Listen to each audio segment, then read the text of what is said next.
ça va bien. Nous sommes contents d'être parmi vous ce matin pour louer le Seigneur ensemble. Comme la Bible nous dit qu'il est agréable pour des frères et sœurs de demeurer ensemble. Maintenant la question, est-ce que vous êtes heureux d'être ensemble? Amen.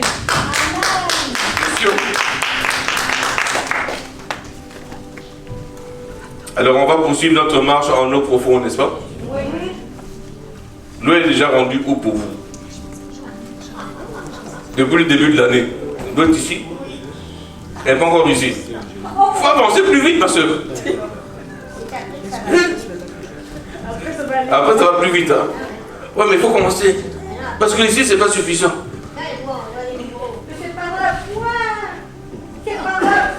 Oui, mais il faut aller plus vite dans la foi aussi. Il y a d'autres, c'est où? D'autres, c'est dans la cheville. Ils ont encore mis. Ismaël, toi, tu as mis le pied. Amen. Il faut poursuivre notre marche en eau profonde. C'est-à-dire notre marche dans la maturité spirituelle avec Dieu. C'est à ça que nous sommes appelés, à être matures spirituellement avec Dieu. On ne peut pas grandir et mûrir dans notre foi s'il nous manque quelque chose. N'est-ce pas? Oui, hein? Mais il manque quoi alors? Dites-moi, il manque quoi? La foi. Beaucoup se contentent de lait et ne veulent pas passer à la nourriture solide. Mais il est temps pour nous de manger la nourriture solide. Le lait est devenu quelque chose pour se désaltérer. Mais la nourriture solide est ce que le corps a besoin. Et c'est ce que nous avons besoin aujourd'hui. La semaine dernière, le Saint-Esprit nous a rappelé comment nous pouvons combattre l'aveuglement spirituel, n'est-ce pas?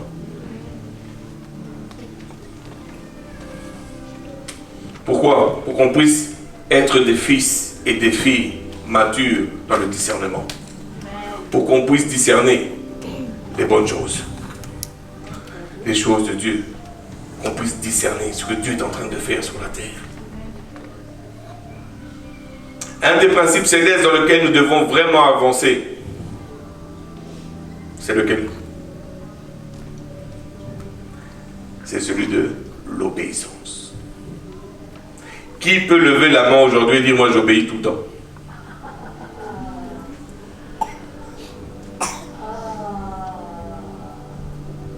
C'est ce qui me semblait. Moi-même je suis dedans. Vous avez vu, je n'ai pas levé la main. Vous avez remarqué, hein? Pas lever la main. Parce qu'on sait tous que quelque part, on ne va pas dire le mot. Vous voyez, l'obéissance n'est pas un sujet très aimé des enfants de Dieu. On n'aime pas ça. On n'aime pas l'obéissance.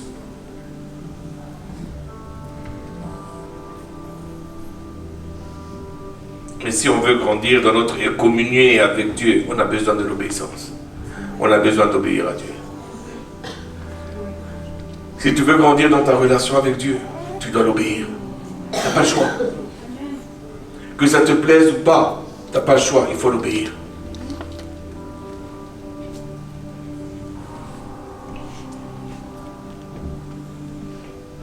Arriver à obéir à la parole de Dieu.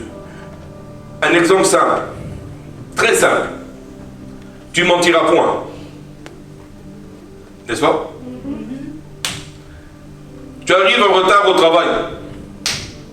On t'a déjà donné des warnings par ton boss pour dire, si tu arrives encore une fois en retard, tu auras des conséquences. Tu veux éviter les conséquences. Va dire à ton boss que tu t'es réveillé en retard parce que tu as fait la fête hier.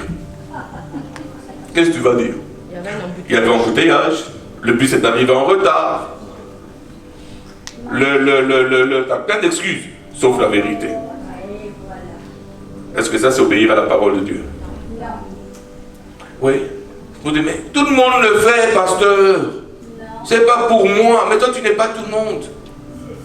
Tu es enfant de Dieu, fils et fille de Dieu. Tu Tu n'es pas tout le monde. Alors arrête de te comporter comme tout le monde.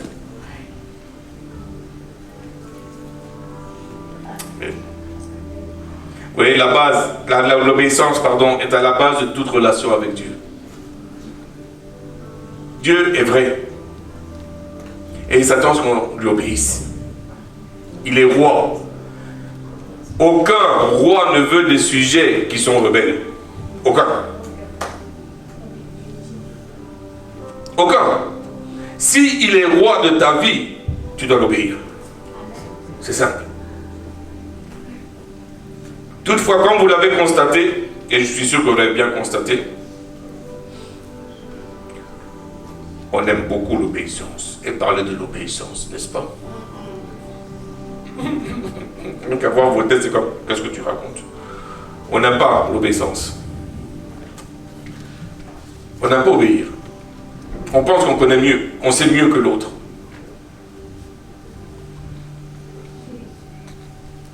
Plusieurs vont dire, pasteur, je sais qu'il est important d'obéir en tant que fils et fille de Dieu. Je sais.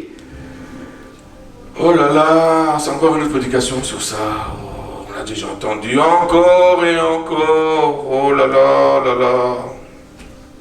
Je sais, pasteur, que ma relation avec Dieu passe par l'obéissance. Mais si tu le sais si bien, dis-moi alors comment il faut faire pour obéir. Parce que tu le sais. Puisqu'on a entendu plusieurs prédications sur l'obéissance, alors dis-moi, comment est-ce qu'on fait pour obéir?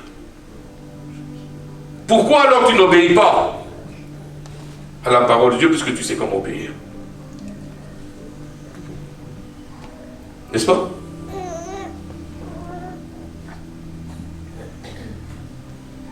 Vous voulez que je vous donne une liste de clés? Ouais. Ok. Première clé qui peut vous aider à être obéissant à la parole de Dieu, qui va ramener, la première va ramener à la deuxième, qui va ramener à la troisième, qui va ramener à la quatrième, qui va ramener à la cinquième, qui va ramener à la sixième clé. Mais en fait, je suis ici pour ne pas vous donner de clés. Mais par contre, il y a l'exemple parfait dans la parole de l'obéissance. Et c'est la seule clé qu'on peut avoir. Amen.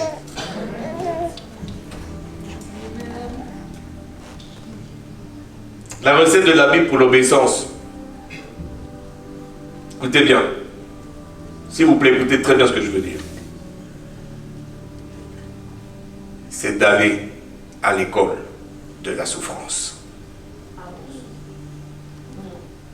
Je répète. C'est d'aller à l'école de la souffrance. Il n'y a pas amen, il y a out.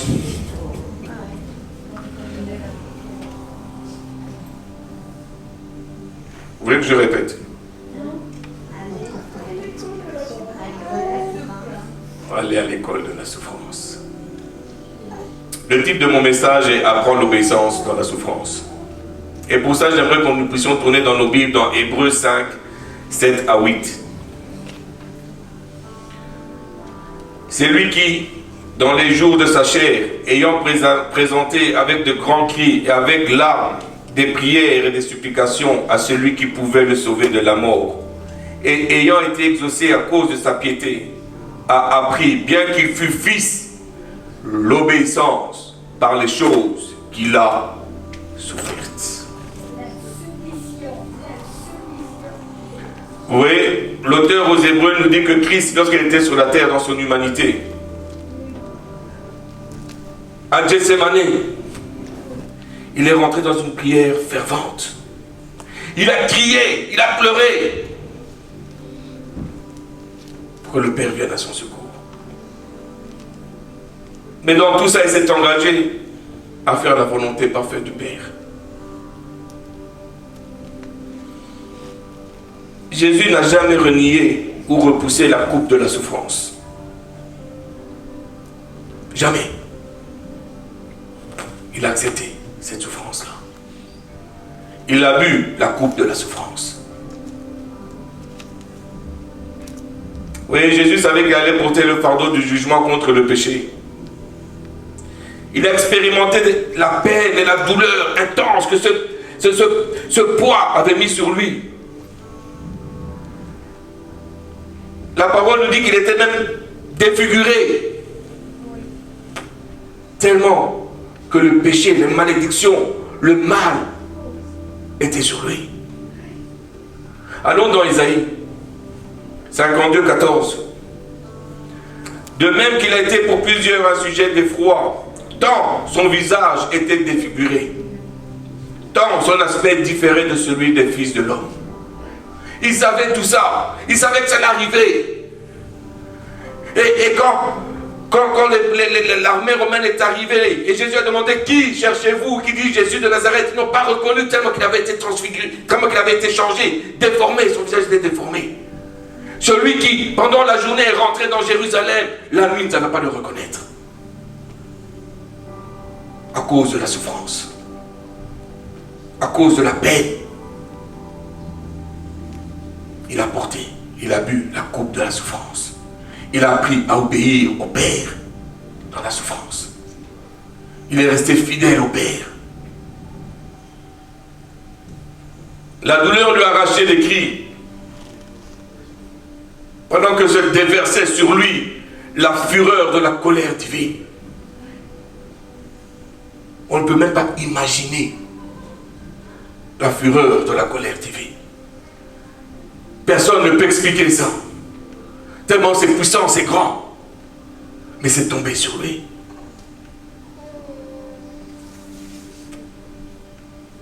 Mais dans une obéissance parfaite au Père, Jésus a supporté l'épreuve. Il n'a pas cherché à s'échapper. Je dois obéir au Père.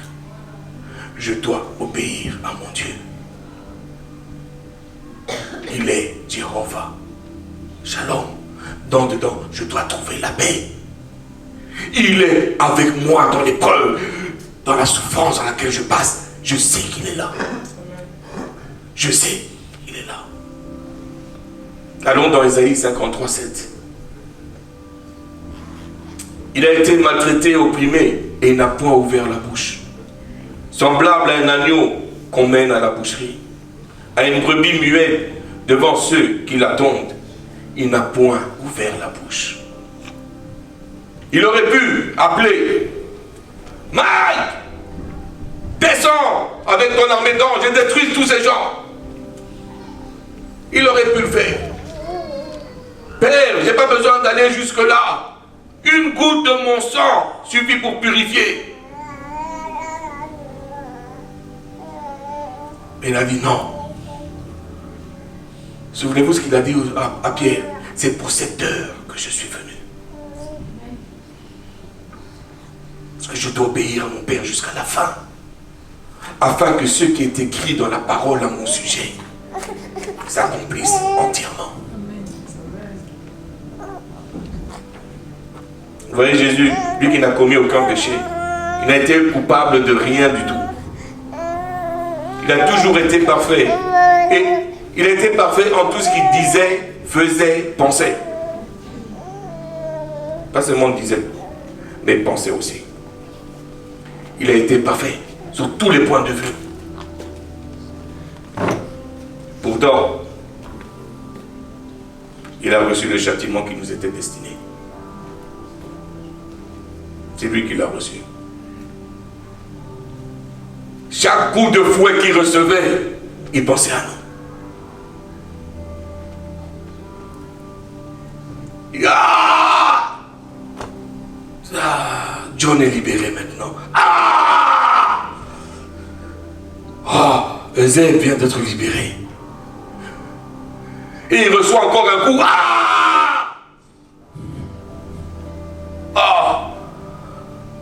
Audrey vient d'avoir là sa guérison maintenant. Ses yeux étaient sur nous. La fureur tombait sur lui.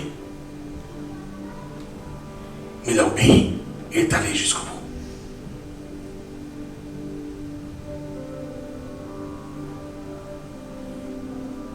Il a reçu ce châtiment qui nous était destiné. par amour. Allons dans Romains 8, 32. Lui qui n'a point épargné son propre fils, mais qui l'a livré pour nous tous, comment ne nous donnera-t-il pas aussi toutes choses avec lui? Vous voyez, même si Jésus savait ce qui lui arrivait, dans les moments forts de l'agonie et de la souffrance, il nous enseigne et il nous exhorte à obéir à la volonté du Père. Dans une attitude d'entière soumission à la volonté de Dieu. Ce n'est pas dire j'obéis juste pour obéir, mais je me soumets. Volontairement, je rentre dans cette attitude pour pouvoir le faire. Pour t'obéir. Je le fais avec joie. Je ne le fais pas parce que je dois le faire, mais je le fais avec joie. Luc 22, 42 nous dit, Père, si tu voulais éloigner de moi cette coupe, toutefois que ma volonté ne se fasse pas, mais la tienne. Parce que nous, quand on passe par certaines histoires difficiles, est-ce qu'on dit, Seigneur, que ta volonté se fasse et non la mienne? Même si moi, ma volonté est contraire. Même si j'aimerais que...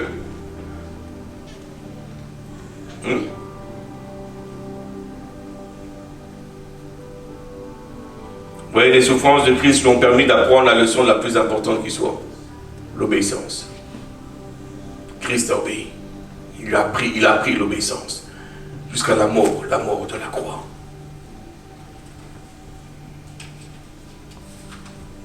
Bon, je sais qu'ici à Genex, l'obéissance est innée en nous.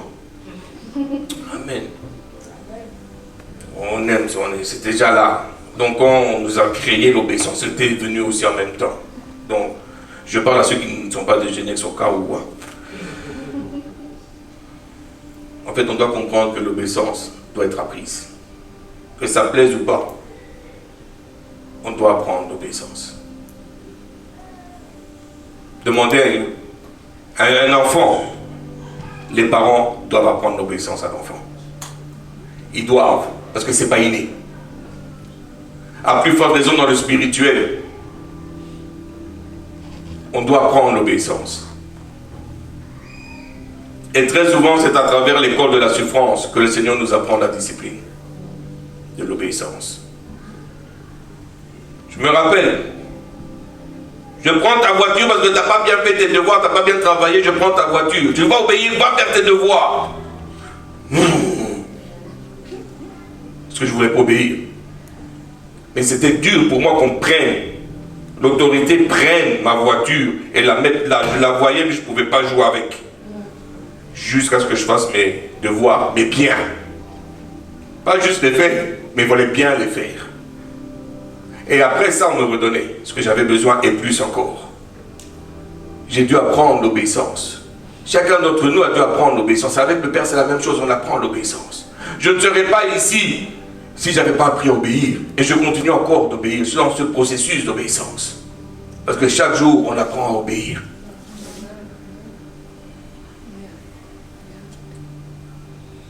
Amen. Oui. Lorsqu'on apprend la discipline de l'obéissance, on apprend à se fier totalement à Dieu. On apprend. Quand tu passes par des moments difficiles, ton regard se pose en haut et tu dis, Dali, j'ai besoin de toi. Viens. J'apprends à me fier à toi. C'est dur. Mais si tu permets que je passe par ça, est-ce que tu veux m'apprendre quelque chose? Dis-moi c'est quoi? Oui, quand on passe par des moments où nous n'avons aucun contrôle sur nos circonstances, on grandit dans notre capacité à obéir à Dieu. Ce que Hébreux 5:8 nous apprend, c'est que Jésus a dû apprendre l'obéissance par la souffrance pendant sa vie sur la terre. Dans son humanité, Jésus a dû apprendre la souffrance. Lui qui est 100% Dieu, 100% homme, a dû obéir à travers la souffrance.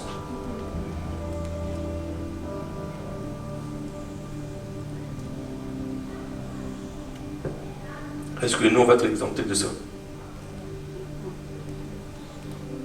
La question, il faut se poser. On pense parce que c'est moi, Je marche sous la grâce, la grâce, la grâce. Je ne vais pas souffrir parce que c'est la grâce, la grâce, la grâce.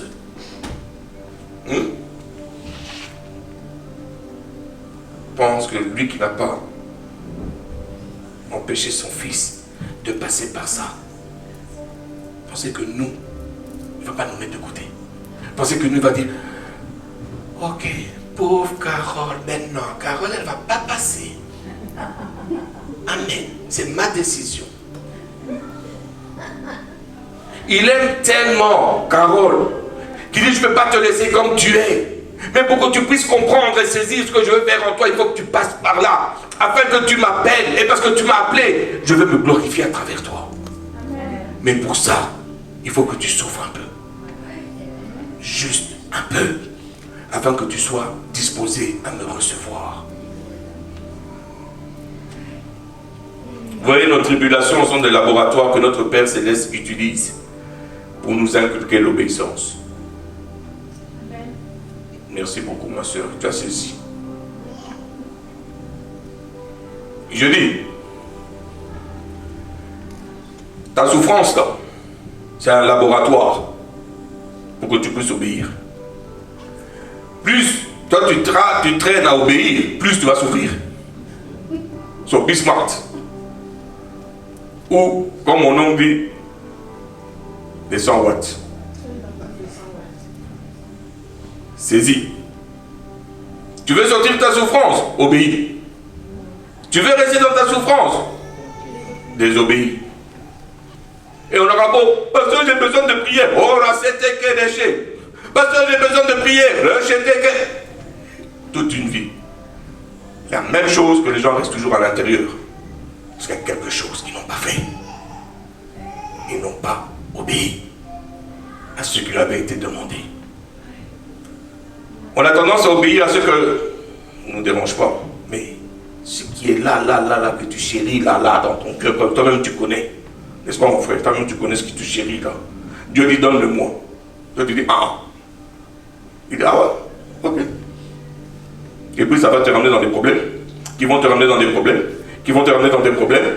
Et Dieu dit bon ma main est toujours là. Je ne vais pas encore retirer. Donne-moi. Obéis. Et tu vas voir ce que je vais faire. Mais tu vas passer par la souffrance pareil. L'école de la souffrance. Amen.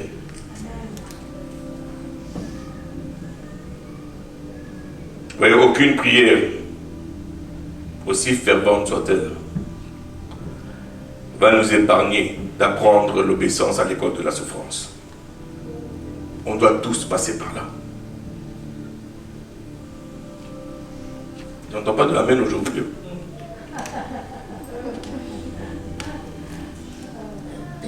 Dites-moi amen pour m'encourager.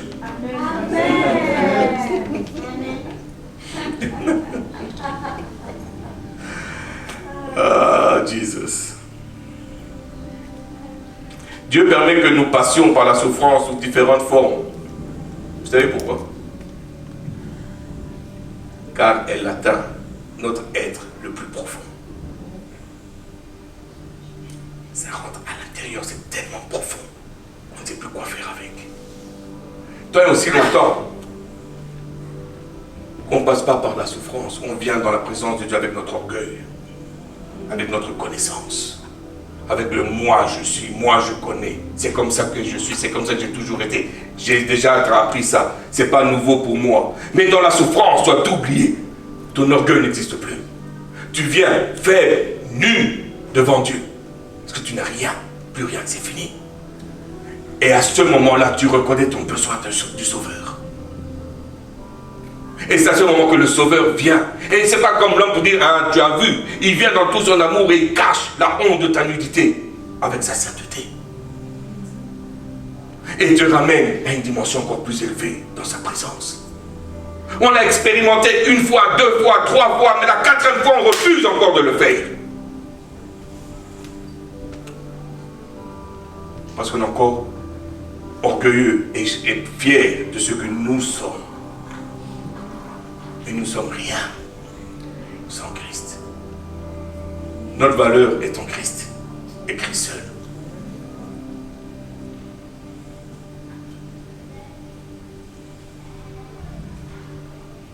Et si on a un esprit enseignable, alors on va saisir l'enseignement que Christ est en train de nous donner quand on passe par la souffrance.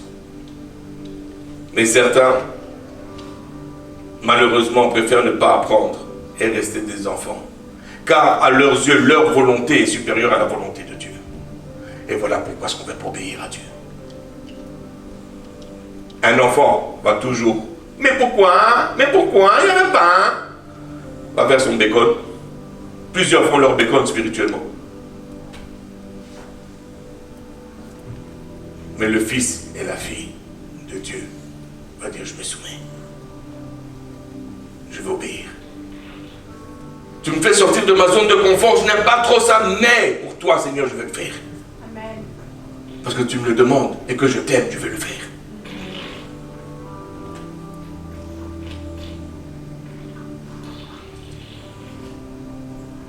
Oui, la souffrance et l'obéissance nous permettent d'aller au fin fond de notre être et faire ressortir la vraie qualité de vie spirituelle qui est en nous. Et quand tu regardes ça, tu vois, ça va te ramener à te repentir. Ça va faire grandir ta foi.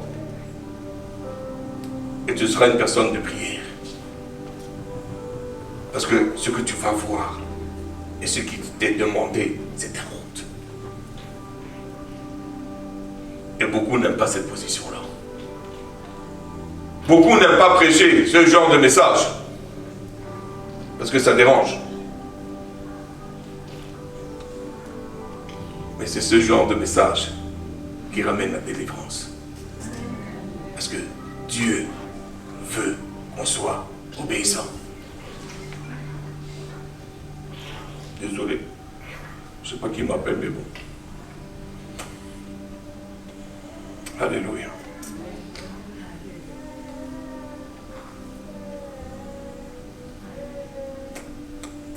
Ma question ce matin pour chacun d'entre nous, frères et sœurs.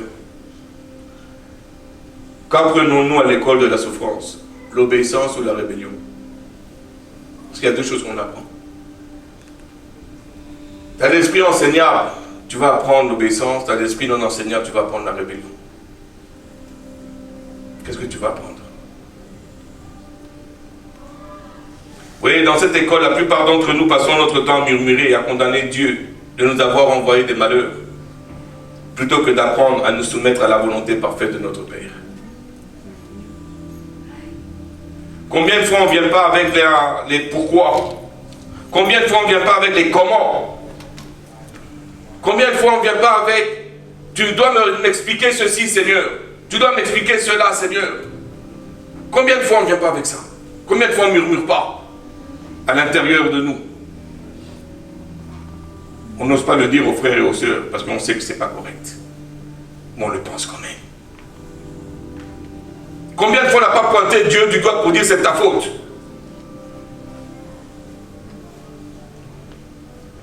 Combien de fois?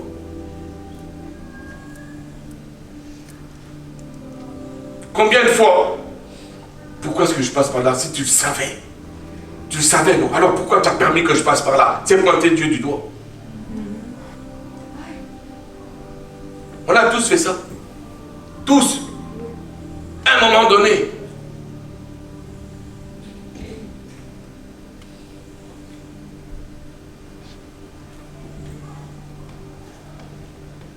Les frères et sœurs, on doit obéir en ayant une entière soumission au Père. Ce qui veut dire que lorsque je vais passer à l'école de la souffrance, je vais obéir en me soumettant à la volonté de mon Dieu. Seigneur, tu as dit, donc je vais l'accepter. Volontairement, j'accepte. Et parce que j'ai accepté, je vais obéir, je vais le faire.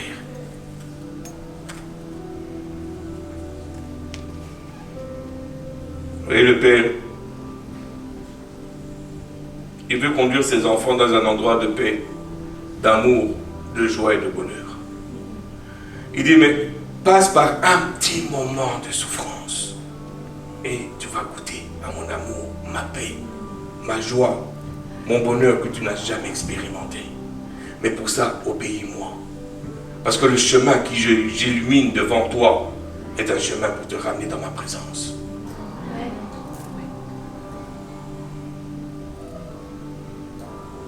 C'est qu'on arrive à un moment où on dit peu importe l'intensité du feu, peu importe la montée des eaux, Seigneur, je te fais confiance et je me soumets à ta volonté. Oui, je vois l'eau qui monte. Je vois les flammes qui montent. Ça commence à me brûler. Je sens cette chaleur. Mais je te fais confiance. Je te fais confiance. Je veux qu'il y ait peut-être de douleur, d'incompréhension. Je vais passer par des moments de doute. Je vais passer par des moments de peur. Mais je veux toujours continuer de faire confiance à mon Dieu. Amen. Et tu viens te dire, Seigneur, dans un esprit de soumission, je vais t'obéir. C'est dur. Mais je vais puiser ma force en toi et en toi seul. Il n'y a personne d'autre. Je vais puiser ma force en personne, même pas en moi-même, mais en toi seul. Toutefois, Seigneur, que ma volonté ne se fasse pas, mais la tienne se fasse. Ça va me faire mal, ça va déchirer mon cœur, mais que ta volonté se fasse, parce que c'est ta volonté, elle est bonne. Je ne comprends pas, mais elle est bonne. Je ne te demande pas de m'expliquer, je te fais confiance. Elle est bonne, c'est ta décision.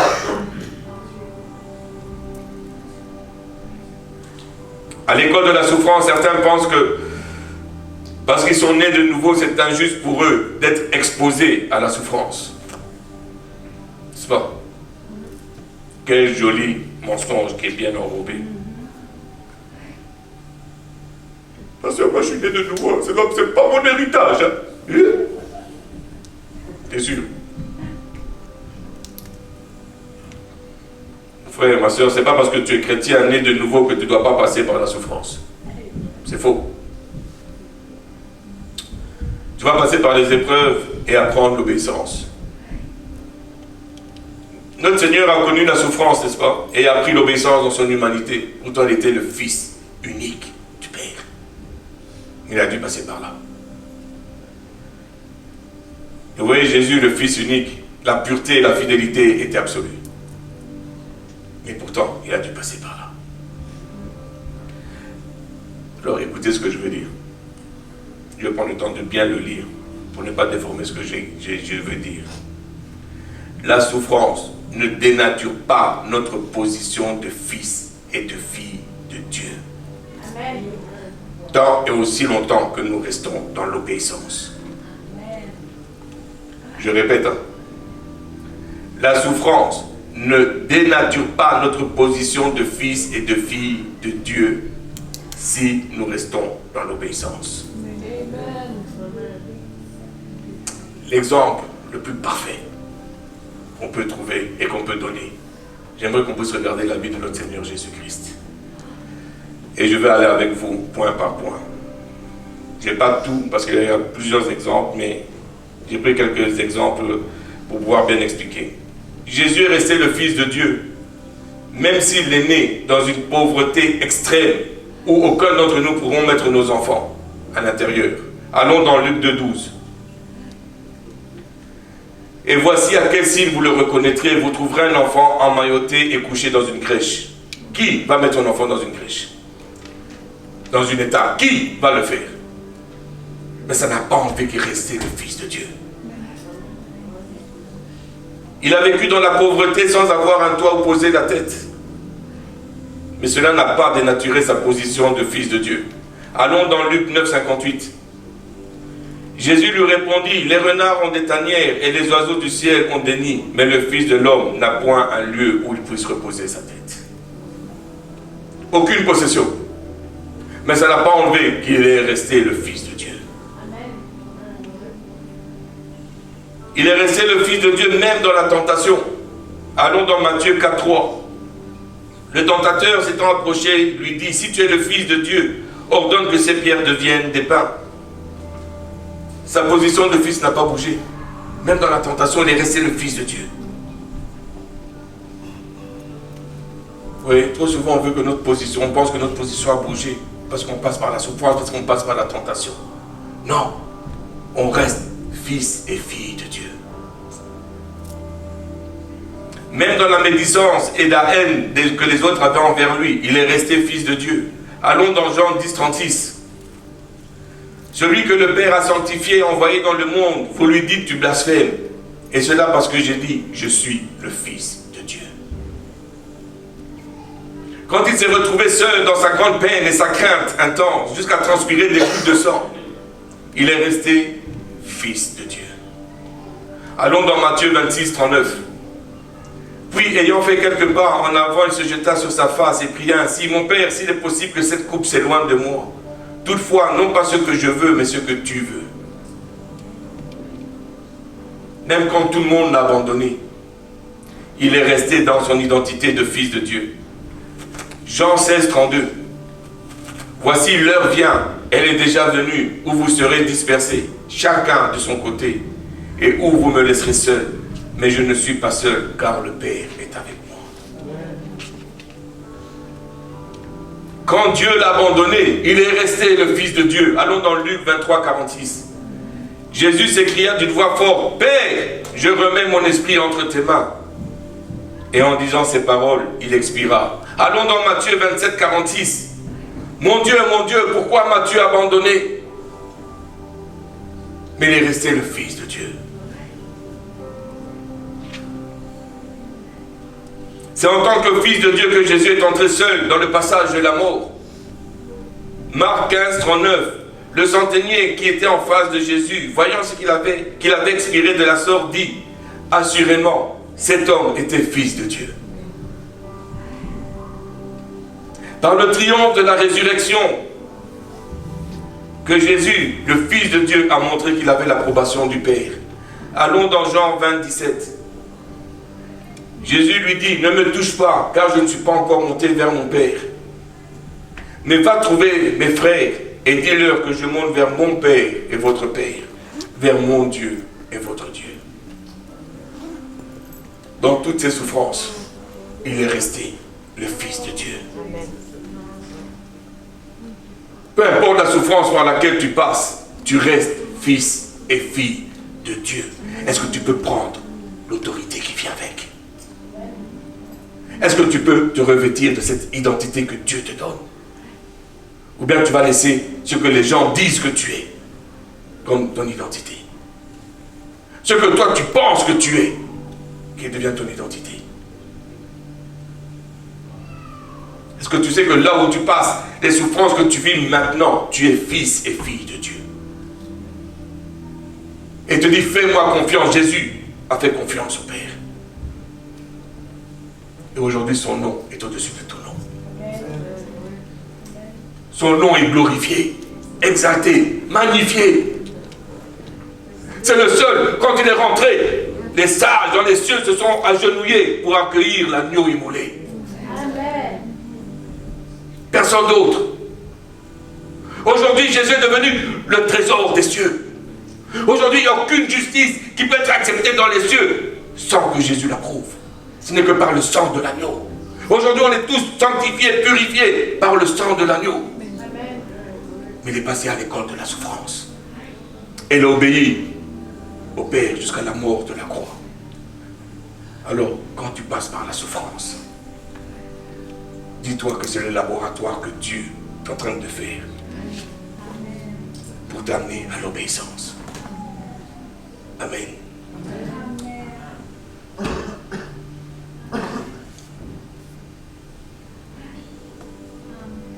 Oui, si Christ, dans ces moments de souffrance intense, est resté le Fils de Dieu, a continué d'obéir à la volonté du Père. Cela veut dire que nous également, dans nos moments de souffrance, notre position de fils et de fille de Dieu reste la même. Elle n'est pas dénaturée. Mais ce qu'il y a, c'est parce que lui a vaincu. Nous aussi, on peut vaincre. Nous aussi, on peut gagner. Si et seulement si on l'obéit. Bien-aimé, l'obéissance s'apprend par les souffrances que nous vivons tout au long de notre vie. Sans vouloir être des masochistes, on doit voir les souffrances de nos vies comme des portes menant à des bénédictions certaines. Il n'y a pas entendu Amen. Merci ma soeur. You got it.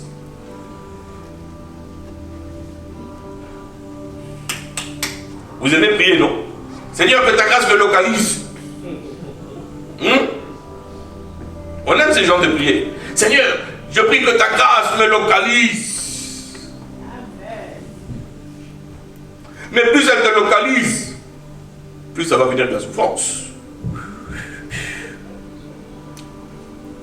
Aïe. Ou bien, comme diraient certaines personnes,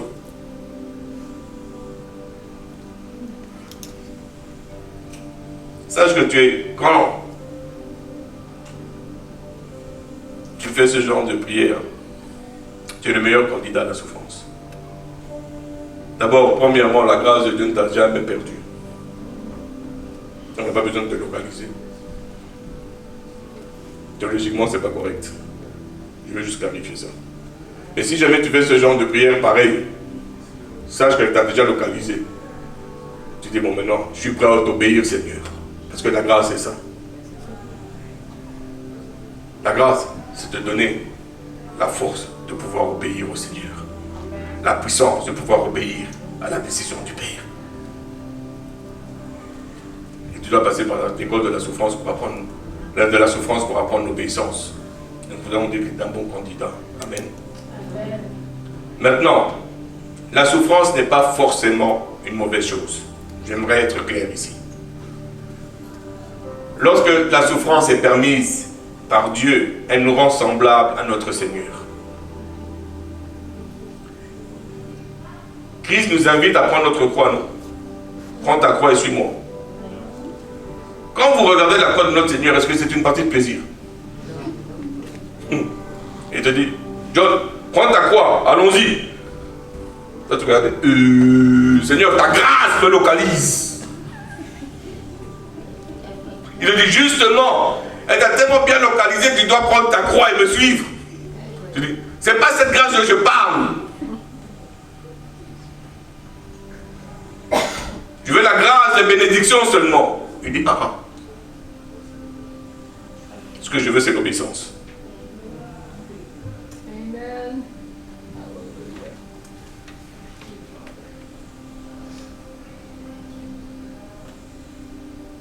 Ce que je veux, c'est l'obéissance. Ce que je veux, c'est un cœur qui m'est soumis. Ce que je veux, ce sont des lèvres qui disent exactement ce que le cœur pense. Je me suis fatigué d'entendre des je t'aime avec la bouche, mais le cœur est loin de moi. Je cherche un cœur qui est repentant.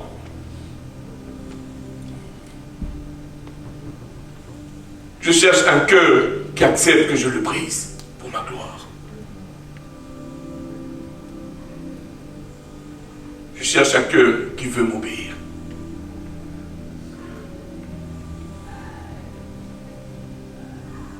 Bien-aimés, aujourd'hui, nous n'avons aucune excuse pour ne pas obéir au Seigneur. Et ce, même dans la souffrance. Aucun d'entre nous n'a souffert un millionième de ce que Christ a souffert.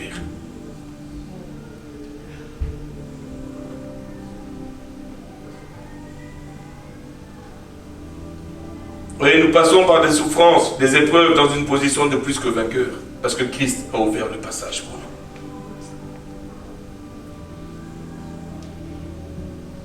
On a le Saint-Esprit qui est avec nous pour nous conduire. On peut tout faire en Christ. Mais, dans notre rébellion, dans notre orgueil, on se paye le luxe de désobéir au Père. Comme si nous, on était toute connaissance.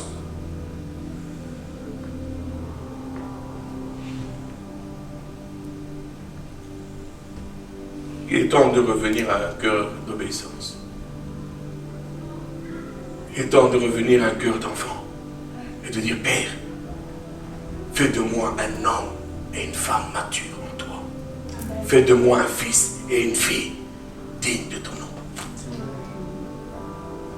Frère, ma soeur, peu importe les dons, les talents et appels que nous pouvons avoir, la souffrance et l'obéissance ne nous seront pas épargnés.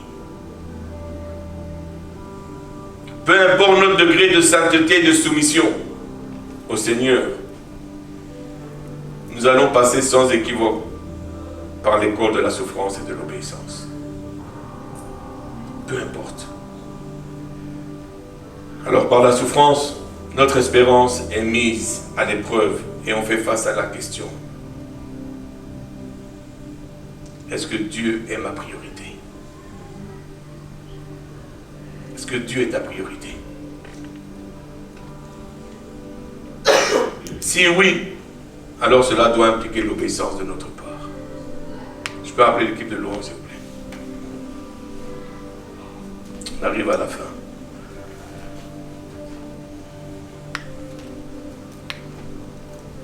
Bien-aimés, il arrive que nous soyons aussi amenés à affronter des épreuves et que nos prières ferventes semblent rester sans réponse. Mais sachez que Dieu répond toujours aux prières. Et il nous accordera la grâce suffisante pour supporter les épreuves par lesquelles il permet que nous passions.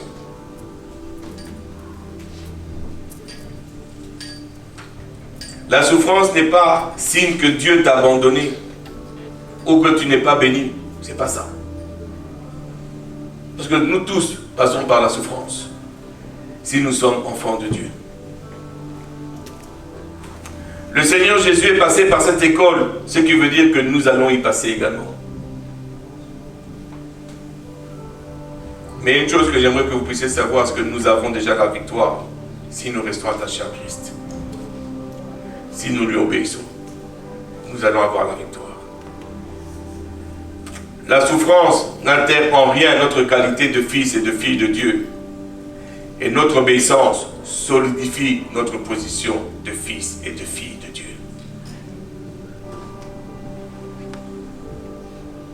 Maintenant, sommes-nous rendus à l'âge d'être des fils et des filles où l'aspiration de notre cœur est Seigneur, me voici, apprends-moi l'obéissance à tous égards. Est-ce que nous sommes rendus à cet âge-là? Est-ce que nous sommes rendus dans notre marche avec le Seigneur à tout arrêter de dire, ok, j'ai toutes mes ambitions, j'ai tous mes plans, j'ai tout ça. Mais Seigneur, apprends-moi l'obéissance. Oui, j'ai tous ces problèmes qu'il y a autour de moi. Mais apprends-moi l'obéissance. Apprends-moi l'obéissance. Apprends-moi à me soumettre à toi.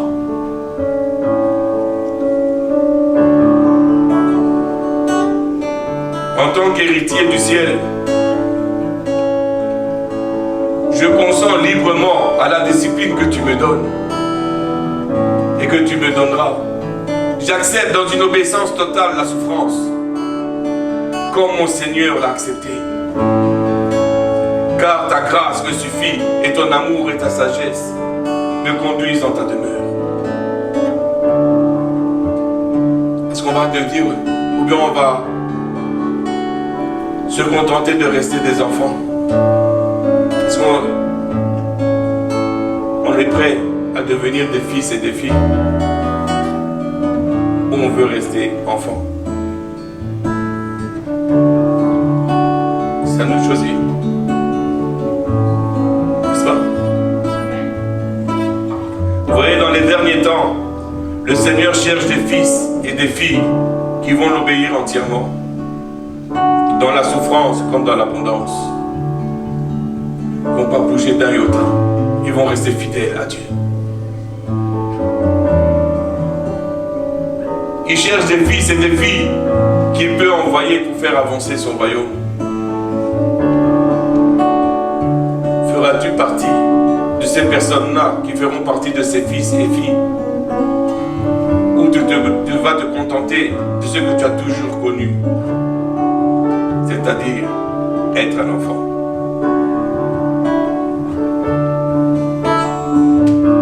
frère, ma soeur, ce choix-là t'appartient.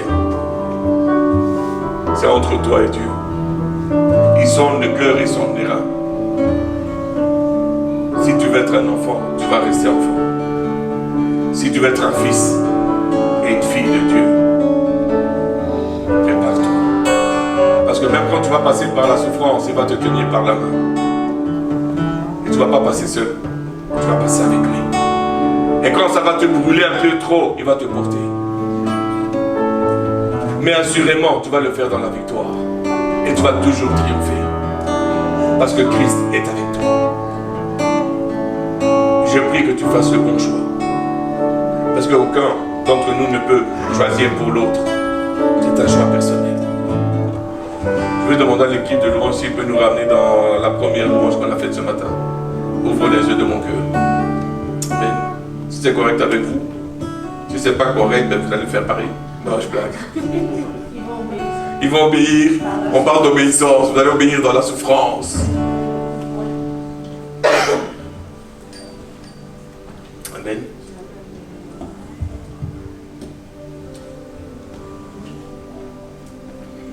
Alléluia. Que le Seigneur vous bénisse abondamment.